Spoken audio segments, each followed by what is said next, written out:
السلام علیکم ناظرین، خاندیش اردو نیوز میں آپ کا خیر مقدم۔ حضور پاک صلی اللہ علیہ وسلم کے گستاخانہ خاکوں کے خلاف امت مسلمہ کے سخت ورد سامنے آئے ہیں۔ پوری دنیا میں مسلمانوں میں شدید غصہ دیکھا جا رہا ہے۔ پورے عالم اسلام میں فرانسیسی مصنوعات کے بائیکاٹ کی لہر ہے۔ ہر طرف غم، غصہ اور لعنت ملامت۔ طیب اردوغان نے ایک بار پھر صدر فرانس کو مشورہ دیا کہ اپنے دماغ کا علاج کروائے۔ کویت کی مارکیٹ سے فرانسیسی مصنوعات غائب ہو گئی ہے۔ عمران خان نے بھی صدر فرانس کے رویے کی مذمت کی ہے۔ آئیے جانتے ہیں تفصیلی خبر۔ اس سے پہلے ہم آپ سے گزارش کرتے ہیں کہ ہمارے چینل کو سبسکرائب ضرور کر لیں۔ توہین آمیز خاکوں کے خلاف اسلامی دنیا میں فرانسیسی مصنوعات کے بائیکاٹ کی مہم نے فرانس کے حوض ٹھکانے لگا دی ہے اور فرانس نے مشرق وسطیٰ کے ممالک سے فرانسیسی مصنوعات کا بائیکاٹ ختم کرنے کی اپیل کی ہے۔ فرانس نے صدر ایمانوئل میکرون نے حالیہ دنوں میں پیغمبر اسلام صلی اللہ علیہ وسلم کے خاکے شائع کرنے کا دفاع کرتے ہوئے کہا تھا کہ مذہب اسلام پوری دنیا میں بحران کا مذہب بن گیا ہے اور ان کی حکومت دسمبر میں مذہب اور ریاست کو الگ کرنے والے 1905 کے قوانین کو مزید مضبوط کرے گی۔ اسی تناظر میں دیے گئے صدر کے حالیہ بیانات کے بعد بہت سے مسلمان ممالک خاص کر مشرق وسطیٰ میں فرانسیسی مصنوعات کے بائیکاٹ کی مہم نے زور پکڑ لیا ہے۔ فرانس میں اظہار رائے کی آزادی کے نام پر پیغمبر اسلام صلی اللہ علیہ وسلم کی انتہائی توہین پر مبنی خاکوں کی ایک مرتبہ پھر تشہیر پر کویت میں سخت رد عمل کا اظہار کیا گیا ہے۔ کویتی پرچون فروشوں نے فرانسیسی مصنوعات کا اجتماعی بائیکاٹ کر دیا ہے اور انہوں نے اپنی دکانوں اور سپر اسٹور سے فرانسیسی چیزیں ہٹا دی ہے۔ کویت کی غیر سرکاری صارفین کوآپریٹو سوسائٹیز کی یونین نے جمعہ کو فرانسیسی اشیاء کے بائیکاٹ کے لیے ایک باقاعدہ سرکولر جاری کیا تھا۔ اس یونین میں کویت کی 70 سے زیادہ تنظیمیں شامل ہیں۔ اس کی اپیل پر دکانداروں نے اپنی دکانوں اور اسٹور سے فرانسیسی کمپنیوں کی بنائی ہوئی چیزیں بالخصوص بالوں اور چہرے کے تحفظ اور خوبصورتی کے لیے درکار اشیاء کو شیلفوں سے ہٹا دیا۔ یونین کے سربراہ فہد الکشی نے نامہ نگاروں کو بتایا کہ تمام فرانسیسی مصنوعات کو تمام صارف کوآپریٹو سوسائٹیوں سے ہٹا دیا گیا ہے۔ یہ آزادانہ فیصلہ فرانس میں پیغمبر اسلام صلی اللہ علیہ وسلم کی بار بار توہین کے رد عمل میں کیا گیا ہے اور اس کویتی حکومت سے کوئی اس کا تعلق نہیں ہے۔ ان کوآپریٹو سوسائٹیوں میں بعض کویت شہر کی بڑی مارکیٹوں کے برابر ہے اور یہ حکومت کی جانب سے دیے جانے والے زر تلافی پر کویتیوں کو ارزاں اشیاء فروخت کرتی ہے۔ یہ بعض تعلیمی کورسز اور تفریحی سرگرمیوں کا بھی اہتمام کرتی ہیں۔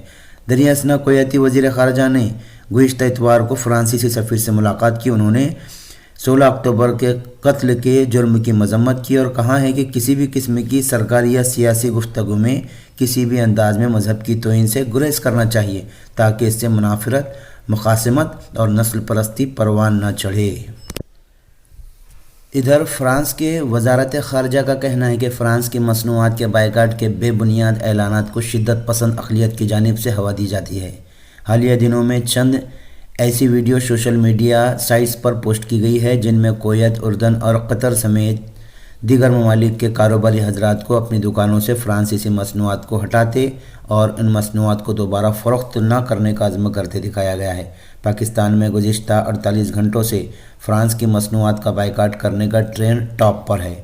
اس کے علاوہ فرانس کے صدر کے بیانات کے بعد لیبیا، شام اور غزہ کی پٹی پر احتجاج بھی کیا گیا ہے۔ یہ شدید رد عمل دراصل صدر میکرون کی جانب سے اسلام سے متعلق بیانات کے بعد سامنے آیا ہے جو انہوں نے کلاس میں طلباء کو پیغمبر اسلام صلی اللہ علیہ وسلم کے متنازعہ خاکے دکھانے پر ایک فرانسیسی استاد کے بہیمانہ قتل کے بعد دیے تھے۔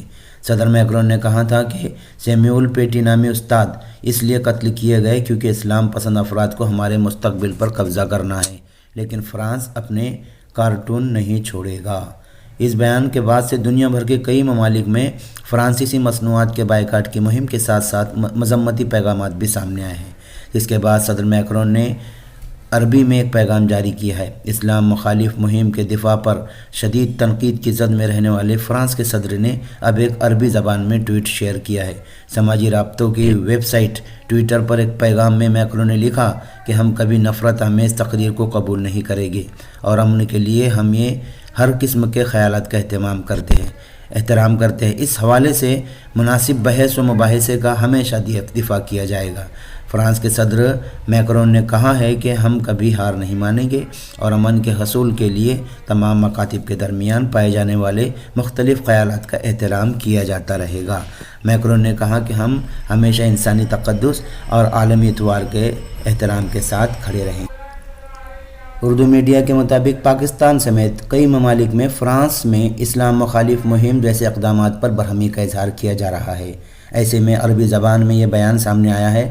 دوسری جانب عمران خان نے اتوار کو فیس بک کے CEO مارک زکربرگ کو ایک خط میں ویب سائٹ پر اسلام سے نفرت پر مبنی مواد پر پابندی عائد کرنے کو کہا ہے، جس کے بعد سوشل میڈیا پر ان کے چرچے ہو رہے ہیں۔ ترک صدر رجب طیب ایردوان نے ایک مرتبہ پھر صدر میکرون پر ان کے بیان کے اور پردماغی معائنہ کرانے کے لیے زور دیا ہے۔ ترک صدر رجب طیب ایردوان نے سخت رد عمل دیتے ہوئے ہفتے کو کہا تھا کہ میکرون کو مختلف عقائد کے گروپس کے لاکھوں اراکین کے ساتھ برتاؤ کے لیے انہیں دماغی معائنہ کرانا چاہیے۔ ان کے اس ریمارکس کے بعد پیرس نے انقرہ سے اپنے سفیر کو واپس بھی بلا لیا تھا، تاہم ترک لیڈر نے اگلے ہی دن ان ریمارکس کو ایک مرتبہ پھر دہرایا اور الزام لگایا کہ میکرون کو دن اور رات اردوغان کا وہم ہے۔ مشرقی اناطولیہ کے شہر مالاتیا میں ٹیلی ویژن خطاب میں ان کا کہنا تھا کہ میکرون ایک کیس ہے، لہٰذا انہیں اصل میں دماغی معائنے کی ضرورت ہے۔ واضح رہے کہ یونان ترک سمندری تنازع سے لے کر ارمینیا اور آذربائیجان کے درمیان تناؤ تک کے جیو پولیٹیکل معاملات پر اردوغان اور میکرون کے درمیان تعلقات میں تناؤ بڑھ گیا ہے۔ پاکستان نے گستاخانہ خاکوں کی اشاعت اور فرانسیسی صدر کے بیان پر فرانسیسی سفیر کو دفتر خارجہ طلب کر کے شدید احتجاج کیا ہے۔ گستاخانہ خاکوں کی اشاعت پر فرانسیسی سفیر کو دفتر خارجہ طلب کیا گیا ہے اور خاکوں کی اشاعت اور فرانس کے صدر کے گستاخانہ بیان پر شدید احتجاج ریکارڈ کرایا گیا ہے۔